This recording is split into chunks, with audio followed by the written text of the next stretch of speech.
اگر کسی 50 سال پیش می اومد به اینجا، یعنی اواخر دهه 40، 51-2 سال پیش، گورستان بزرگی رو اطراف اینجا می دید.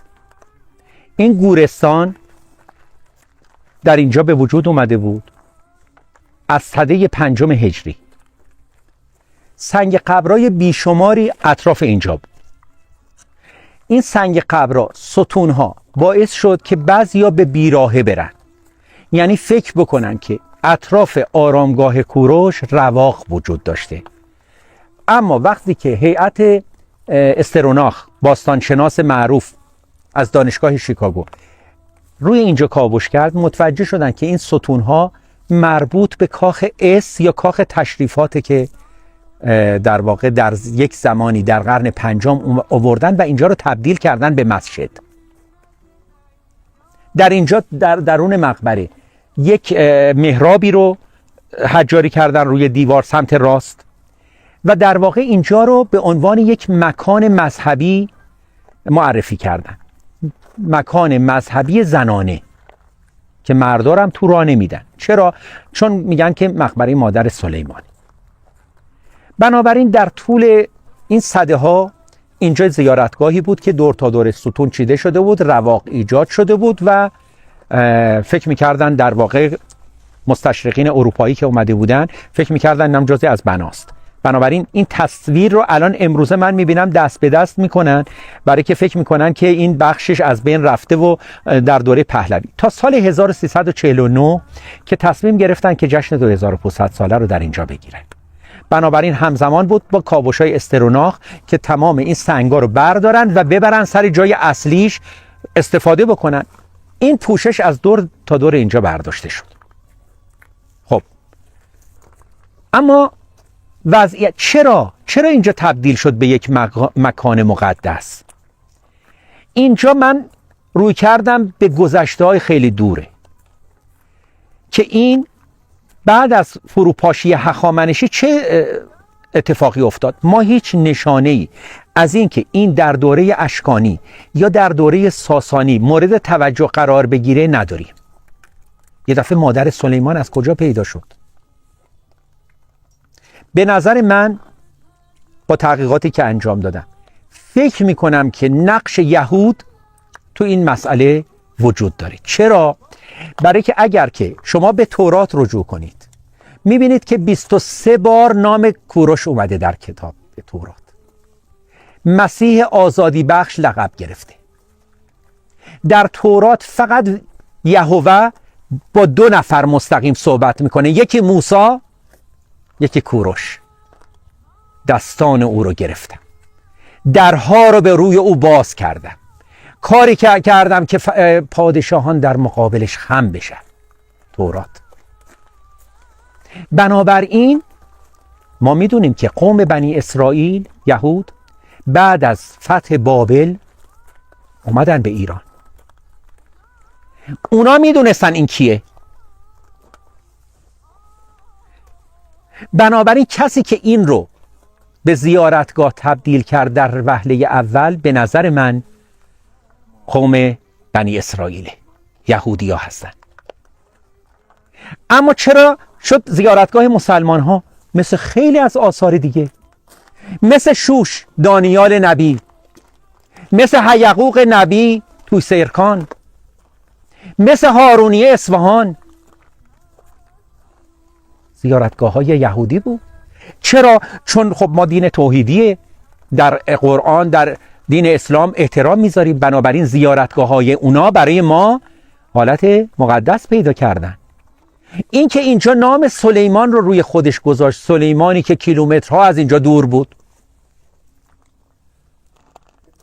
مادرش رو در اینجا دفن کردن؟ نه. پس بنابراین این تفکر باید اینجوری شکل گرفته باشه. و بعد مثلا من چند مدت پیش رفته بودم توی پیربکران اصفهان، اون سنگ معروف رو دیدم، گفتم که خب من اینو نمیگم، اینو تاریخ میگه که این یهودی‌ها که خب میدونید کلونی یهودی بود اونجا، گفتن این در واقع جای پای اسب الیاس که از اینجا عروج کرده. خب من که به اینا اعتقادی ندارم، اینا یک افسانه است، ولی اون تفکری که اینا رو به یک مکان مذهبی تبدیل میکنه رو من دارم بهش میپردازم که یکی از اونا اینه. حالا بعضی جا میگن که بله چون عربا میخواستن به ایران حمله کرده بودن، برای که اینا حفظ بشه مردم اومدن اسم اینو گذاشتن که خراب نشه. هیچ وقت اینطوری نیست. یک در یورش تازیان هیچ وقت به اینا کاری نداشتن. شواهد باستان شناسی اینو به ما میگه. نمی اومدن خرابه رو خرابه تر بکنن اصلا. حتی تو بناهای آبادتر هم این کارو نکردن. شما میرید به طاق بستان میبینید نقش خسرو پرویز که دشمن حضرت رسول، نامه حضرت رسول رو پاره میکنه، نقش برجستش در طاق بستان هست. عرب اگر میخواد چیزی رو خراب بکنه تازیان اونو خراب میکرد. بنابراین این یک خیال پردازیه که ما بگیم. اولا یک مورد اینه، یکی ایرانی‌ها از 100 سال پیش خودشون خبر ندارن. در زمان ساسانی میدونستن که اینا مربوط به گذشتگانشونه، اما نمیدونستن اینا کیان. به همین دلیله که ما در دوره ساسانی نه اسم کمبوجیه داریم نه اسم کوروش داریم. فراموش شدن اینا. خب بنابراین اینا رو من گفتم تا برسیم به اصل قضیه که آیا این آرامگاه کوروشه. یک مقداری من راجع به معماریش میگم، بعد میرسم به اون که در واقع ببینیم اصلا این آرامگاه متعلق به کوروش هست یا. برمیگردم به تاریخ 331 پیش از میلاد، ورود اسکندر به اینجا. اسکندر بسیار به کوروش علاقه داشت و خیلی دلش میخواست که مثل او باشه. اینو تمام مورخین یونانی نوشتن. بنابراین موقعی که برای لشکرکشی به هند رفت، وقتی که برگشت دید که آرامگاه مورد دستبرد قرار گرفته.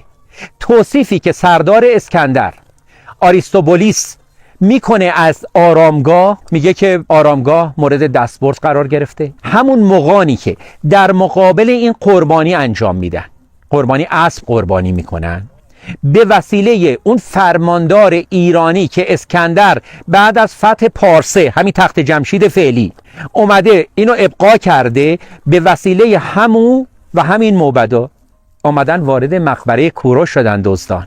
اینجا آریستوبولیس سردار اسکندر توصیف میکنه، میگه وارد شدیم اتاق کوچکی، میزی از طلا که تابوتی از طلا روش قرار گرفته بود. در تابوت رو دزدان شکستن. آرامگاه، ببینید اینجا ما میفهمیم به لحاظ باستان شناسی که این داره درست میگه. میگه تجملاتی در آرامگاه نیست، یک کمان سکاییه و چیز مختصری، فقط اون میز رو اشاره میکنه و تابوت که از جنس طلاست و جسد کوروش درش هست. میگه که اسکندر وقتی که وارد شد دستور داد در تابوت رو دوباره ببندن و شنلش رو روی این انداخت. این توصیفی که میکنه با اینجا مطابقت داره. برج نوشتن برجه، به شکل یک برج در یک باغ پردرخت. اولا اینو من براتون بگم، ما امروز از بیراهه اومدیم وارد اینجا. امروزه همه ما بیراهه میایم به اینجا. چرا؟ چون راه ورودی پاسارگاد در اونجاست. یعنی اینجا انتهاست. به صورت طبیعی پاسارگاد به وسیله یک سری تپه پوشیده شده. دور تا دورتون رو نگاه کنید، مثل یه دژ میمونه. چرا کوروش اینجا رو انتخاب کرد؟ اینجا دژ پارسیان بود در مقابل کی؟ آژیدهاک، اختویگو، آخرین پادشاه ماد.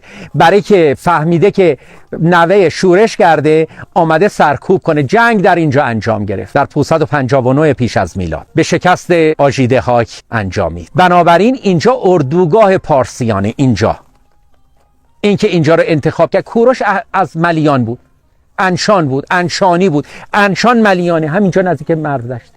در سال 1975 کاوش‌های باستانشناسی ویلیام سامنر، این کتیبه‌ای که به دست اومد، نشون داد که زادگاه کوروش اینجاست. کوروش پارسیه، اما در کتیبه بابل میگه که من پسر انشانم. چون میدونید کتیبه بابل دو تا متن داره. یکی اون متنیه که از زبان کوروشه، یکی کاهن بابلیه که میگه در ماه ارخسمنو 539 پیش از میلاد کوروش وارد بابل شد. برگ‌های سبز در مقابل پاهای او گسترده شد. این کتیبه کوروشه. اونجا میگه من، هیچ وقت نمیگه من هخامنشیم، میگه من پسر انشانم. خب بنابراین آرامگاه کوروش در دوره خودش یک اثر خاص بود که تا حالا تکرار نشده بود در ایران، یعنی وجود نداشت. چرا؟ چون ما امروز میدونیم که کوروش مربوط به یک برهه تاریخیه که بهش میگیم ایلام نو.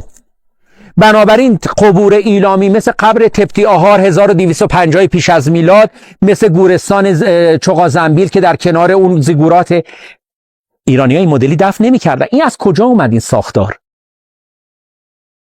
کوروش در 542 سارد رو گرفت. امروز بهش میگن سارت تو آسیای صغیر، ترکیه امروزی. این معماری در اونجا بود.